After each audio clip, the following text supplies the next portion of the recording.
Hello everyone, how you going? And welcome back to what I like to call Questionable Carmods, a place that if you know what you're looking at can really hurt you inside. You know, you might be looking at your dream car that has just been turned into something just, well, abhorrent really. So yeah, you definitely get to see the worst of the entire car world, but anyway, let's jump straight into it. So starting off with found on Instagram, and I'm not a Chevy guy, but this hurts. Oh wow, what is coming out the side of it? Obviously it's kind of meant to represent the, I don't know, the tire smoke and whatnot, but it even looks like it's inside the car here. So my goodness, I don't even understand what they're kind of going for. Like, why would you even do that, you know, unless you're trying to provide kind of a nice kind of buffer between the car and just try and make it float along the ground as though it's on a cloud, you know, because your suspension would just be so stiff and something like that. But no, it's certainly a thing of something, and then with a Hot Wheels sticker on the front of it as well. I don't exactly know what the image up the top is. Wait, hang on, is that meant to be it before, or is that just as a representation of what it should be? Because it's got completely different wheels. Obviously it doesn't have the magnificent Hot Wheels sticker, the lights and everything's different. I can't actually imagine, also just thinking about it now, that those doors are the original style of doors. I certainly wouldn't think that any Chevy or anything is going to have any kind of high-end hypercar doors, whether that be butterfly doors or I don't even know, you know, there's a million different types. So really, that's actually the most custom thing that I can see here. I don't imagine that they've done a whole bunch of things under the hood and whatnot, but really, other than that, it's kind of just a few cosmetic things. Like I said, the sticker, the lights, a bit of kind of fluff around the wheels, I guess. This carbon fiber splitter down the front has a little bit of this action down here, but really, it's not as though they've taken and chopped it in half and then welded it to a, I don't know, Volkswagen Beetle. So hey, look, I guess, actually, I don't know if it is. I was about to say, I guess it's at a car show, but looking at the background there are definitely not kind of other modded up cars. So I was only looking at this other one right here, where look at the wing. I want to say whatever this one is. That one seems just even more ludicrous. So actually, maybe it is just in a car park. I really don't get how this kind of fluff is working though. Like, do they have to get out and stuff it every time? Or does it just have like fluff ejectors that as soon as you stop it just ejects the fluff out? Either way, you certainly can't drive anywhere with it because it's just going to come off immediately. But hey, really, like I was saying, it's got the Hot Wheels stickers on. I can only imagine it's been designed to kind of be a Hot Wheels car. Obviously, Hot Wheels car don't have smoke and everything around it as well. But really, if they're kind of going for what a kid would dream of in a car, you know, like they've got the doors, they've got the lights, they've got the splitter and smoke and everything like that, they've basically just created one of those cars. So hey, even though it definitely belongs on themselves, there's no questioning that. But at least we can certainly say that there's been some effort put into it. And I guess overall, it's a kind of, it's all right execution. How to ruin a nice car, found on Instagram. Whoa, that is a serious body kit for a GTR. Holy moly, do you want any more splitters? That's just splitters on splitters on splitters. Wow, the longer you look, the worse it gets. Yeah, I can definitely back that up, because the more I'm looking, I'm just realizing everything that has just been bolted onto this poor car. And really, the thing is that I never get is all these kits are kind of meant to look as though the car's been made to be more aerodynamic, but really you're just adding more weight. And in this case, I cannot see how that would be more aerodynamic. You know, you just put plastic all over it, and then they've just completely changed the aerodynamics of the rear, and I can only imagine the front. Obviously we can't see it, but yeah, wow, that is certainly kind of impressive in terms of how much they've even got on there. It looks as though it's just an entirely massive grille, as though you found on kind of a Bentley or a Rolls or something like that, but no, it's just the rear of a GTR. I guess actually the more I look at it, the more I'm just seeing the transformer that is just around a transformer, you know, then you're just seeing all the kind of transitioning gears and all that kind of components of the transformer, because you got all these individual pieces that are just all over the place, and it doesn't make sense. And so perhaps that's exactly the look they're going for, you know, just a transformer. I guess it really makes sense in terms of what you can see there, and even the color scheme is pretty on point. But no, at least so far we can definitely see that the trend is correct in terms of how bad it is. You know, the last one was all right, well, this one is just absolutely insane in terms of how overboard they've gone. I always just want to see a standard GTR rear just to kind of compare the two, you know. But there we go, there's two fairly similar images overall, and you can definitely see the amount of stuff that they've bolted on. Actually, looking at it now, I have no idea where the exhaust is even coming out, because surely you wouldn't want exhaust coming out onto kind of plastic or whatnot. I cannot imagine that is carbon fiber or anything that is even able to kind of withstand the heat of exhaust. So perhaps they've actually just had to kind of route it back down into the ground or something like that, because it doesn't make sense where they've taken these pipes out. At least they did keep the actual signature taillights, and oh, actually I think also the spoiler, but then they have actually bolted some extra things onto it. I reckon if you laid out all the components that have gone onto the car and left all over the ground, you would just go, there's no way that is all fitting on one car, you know. Even though you are starting out with a standard GTR like the one on the right, and then you're going to the one on the left, you just go, surely all this stuff just won't fit. But then again, I guess when you just go that overboard, I guess you can just make it fit if you really want to. Rim is greater than tire. Whoa,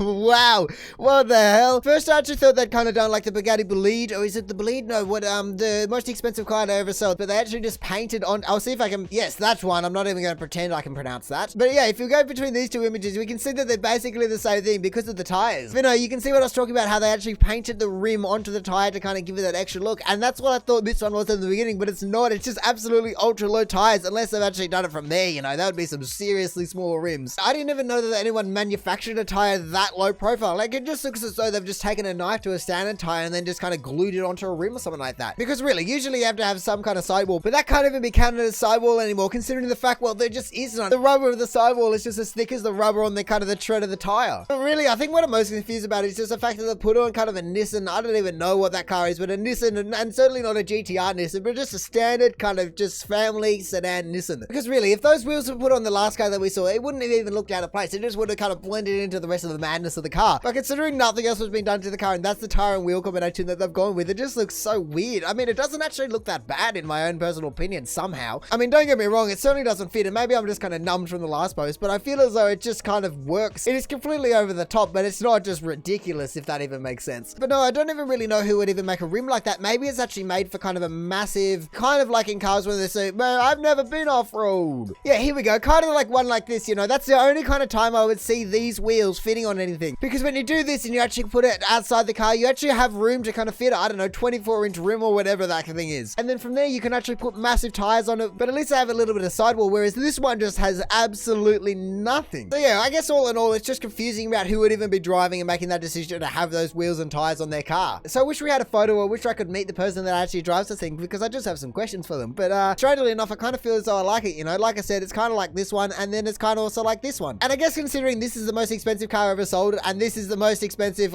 well, I don't know, abomination I've ever seen, maybe they've just gone after the best of both worlds, but just in a nice kind of affordable package. It's hard to decide. What do we have here? Oh my good lord. That actually looks as though a lot of work has gone into this. Wait, where's the mirror at? Whoa, that's the handle of the door. I actually don't mind that in a way. That's kind of cool. Obviously, you need mirrors on your car, but kind of as a full custom, I feel as though that's kind of cool. It's actually kind of an impressive build, to be honest. I want to stop it here and see what kind of the gauges are, because look, they've got all these gauges, but then they've got the steering wheel on the left. Like, I don't know what's going on. Maybe it's set up so the passenger knows how fast you're going, how much boost you got, and then they can hit the NOS at the right time. You know, they've got all these buttons right here so everyone can do it. You know, you're going so fast, you can change your gears so quickly, so the driver might not have time to kind of be hitting all the other buttons. So you just give the passenger all the dials so they know exactly what they need to do when they need to do it. And also, hang on, I wish I knew what was going on in the back here. Perhaps it's kind of like a, what's it called? The Cannibal Run cars where they're just with a massive fuel tank in the back, something like that. That's what I'm seeing in that. Unless it's some kind of just battery management or even just weight so it doesn't slide out. But going back to the entire interior, you can just see how much work has been put into it. You know, the entire thing is kind of soft touch leather, from the steering wheel to the dash to the everything here. They've even got internal lighting, it looks like. Here we go. I guess these people actually did the entire install perhaps. And oh my goodness, is that a backup camera? It looks like. It looks as though that's a backup camera, for goodness sake. So wow, I just want to pause it there to just admire everything that's going on to this thing. I mean, actually, look at that front a little bit more. It almost looks as though it's a Skyline or something like that. So that's kind of an impressive kind of even transition, the fact that they've taken it from being a car to being a ute. I mean, I guess it also explains why the wheelbase is so short, because there's no ute that is actually going to be that kind of tiny. And also, in saying that, I just don't know how shitty it really is. It looks as though it's been decently put together, decently thought out, it's decently executed, and it's kind of just an incredible project car in a way. I mean, it's certainly not something I would ever consider really owning, but it is kind of just an impressive feat, like I was saying. It's not as like someone just bought a car and they just bolted something on it. It looks as though it's just a completely project car built from the ground up kind of thing, and that's just an impressive kind of feat, you know? Because I'm sure if they took this to a car show or something like that, they would surely get a general kind of consensus that at least they kind of tried. So yeah, really, I don't even know if I can say that this is a questionable car mods car, because I don't know, I just kind of love it in a way. I'm not sure how I feel about this. Oh my goodness, what are we looking at? Are we looking at another Transformer or something like that? Are we about to drive past Bumblebee in the next Transformers movie or something like that? Because what is that thing?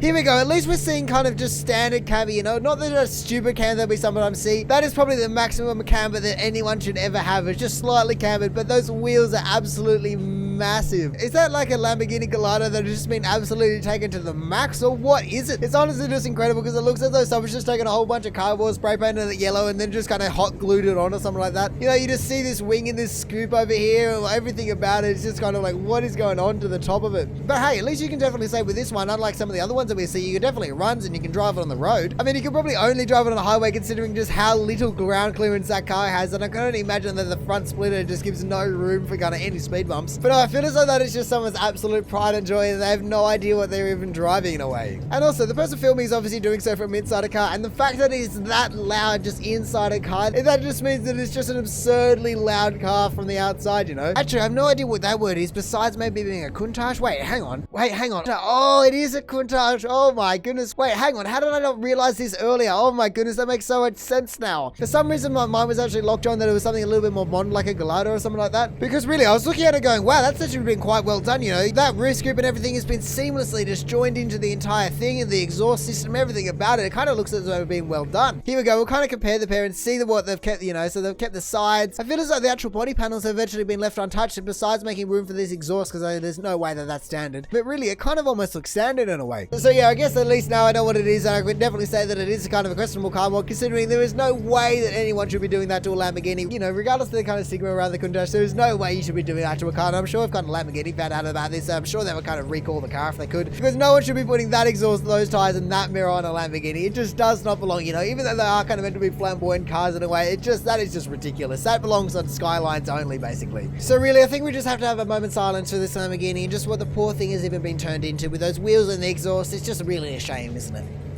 General Lee's little brother. General Wee. For anyone that doesn't know this, the Dukes of Hazzard car, but someone has turned a smart car into the General Wee. That is just funny. Look, the racing number is 01, but then on this one, they've done half. Oh my goodness, that is absolutely fantastic. You know, without a doubt, this one is my favorite so far, just because of the fact that it is no way that it isn't self-aware, you know. The fact that they've gone to all the effort to do that to a smart car and put the flag and the numbers and everything all over it, and even the wheels, there is no doubt about it being a questionable car mod, but just the fact that it's just so self-aware about what it's done. Someone has actually gone to all the effort and spent all the time and energy and money, I guess, doing that to their smart car. It's honestly just an incredible kind of thing to see. And even though that handle is there, I wonder if they actually just went to the effort to kind of making sure that the doors don't open. You know, you have to go in the window if it is actually going to be a true General Lee. Let's see if I can find a photo where someone's actually doing it. There we go. As you can see, you have to enter through the window, so there's no two ways about it. I mean, obviously this smart car isn't a General Lee, it's a General Wee, but still, if you're going to kind of match the rest of the car to the original General Lee, then you're going to have to do something about those doors opening, because they're not allowed to open, you know, you have to go in through the window. But no, anyway, I can only imagine that if you drove this around, you get some seriously good looks and I guess some seriously bad looks at the same time. But really, overall, it's just kind of poking fun of itself, and so you just have to have a laugh about the thing, don't you? What in the rice? Oh my god. What am I looking at here? What the hell is that thing? How do you even get actual kind of extensions like that? I don't even understand where and how and why this would even be useful in any form, you know. Generally, I can see what people are going for, whether that be aerodynamics or getting it low to the ground for, I guess, aerodynamics again, or I guess even putting camber on the tires, even though it is usually overdone. But really, this right here, there is just no world where that needs to be done or gives any kind of advantage, whether that be racing or anything like that. I have just noticed the number plate, so that is quite funny, but really, it's actually just quite an impressive feat of engineering, the fact that that car is even just, I don't know, not on the ground. I mean, perhaps it has actually just been jacked up under there somehow, because I just don't see how you can put that much strain on the axles and the wheels and they not just kind of collapse. You know, it's obviously just had to be bolted straight through, so I just don't understand how it can even take that kind of tension and torque. So yeah, I don't even know how I want to feel about this one. It's obviously just completely ridiculous in terms of, I don't even know if anyone has even done that in the world before, but at the same time, it's just kind of an impressive feat of engineering and how it's even staying up. I wish we actually got to see it drive around, because I just would love to see how it kind of turns and just how wide that turning circle is, because even though the wheelbase hasn't been extended, the rear track is just absolutely insane. I mean, I guess you wouldn't have to camber any of your wheels, considering you've just got these massive kind of stable outrunners, kind of like how speed bikes have their little outriggers to stop them kind of flipping over or whatnot. Really, I guess it just looks like you put a set of training wheels or something on your car. So yeah, like I said, I just wish we could see it drive, because I just don't know how to feel about this one. My cousin's boyfriend's car, everything's drilled, glued, and painted with normal room paint. Oh my god, what the hell is on the front here? Wow, I wonder what the actual car is, because you can't even tell anymore. Like really, we can see that's a V6 and that's about it. Like that is just an absolutely huge engine block right there, you know. I don't even know what these are. Are they meant to be on a straight pipe straight out of the engine exhaust? Because really, even though, like I said, it's obviously a V6, there is no engine besides kind of putting a ship engine in your car that is going to be that big. And I haven't even addressed whatever the hell this kind of thing is. It doesn't even line up, you know. It's just completely asymmetrical and everything like that. And then I think my favorite part is the fact that you can actually kind of see the brush strokes or the texture of the paint and everything like that. It's not as though it's just been this beautifully spray painted kind of thing. No, it's just got all this texture to the room paint, like you said. And then whatever kind of material they've used here, I can only hope it's not MDF, and it certainly doesn't look like ply. Maybe it's kind of like fibro sheeting, or I have no idea really. Because considering there's a little bit of texture to it, I can't imagine it's plastic or anything like that. Looking at this a little bit more, I have no idea what this piece is and what all these kind of boxes all over the front are. And actually, I've just realized how he's kind of connected these front pieces on. That is hilarious. That is actually a roofing joist, and I'll throw up a picture now of what I mean, but that thing right there has no business being on a car. And then we don't have a photo of the rear of the car, but you can definitely see that something has been going on in the back there as well. So yeah, what was it? Your cousin's boyfriend has definitely just kind of had a bright idea, so to say, at night. Maybe he had a few too many, and then he decided, you know what, I'm just going to take all these kind of random offcuts that I've got, and then just kind of create an entire kind of jigsaw puzzle all over the front of my car, because that is just ridiculous. And it's not even like some of the vehicles that we see that you can go, oh, well, I guess it's trying to be aerodynamic, whether it is or isn't, well, that's up to the kind of debate. But really, this one is just trying to give you you zero visibility out the front, zero idea about how long the vehicle is, and I guess actually you just don't want to cool your engine whatsoever, considering you just want to block all the air going into the radiator and whatnot, well, let alone just making the entire front as wide, the mirrors, and just low to the ground. I guess really what he's done is just make his car as impractical as possible on zero budget by doing it himself. So I guess if that's what his goal is, he absolutely smashed it out of the park. But in saying that, it certainly isn't a car mod that you just go around just shouting from the rooftop for everyone to do now, is it? And so now finally for the top of the month for questionable car mods, we have I don't even know what that title is, but we're going in blind. But yeah, that title. Oh my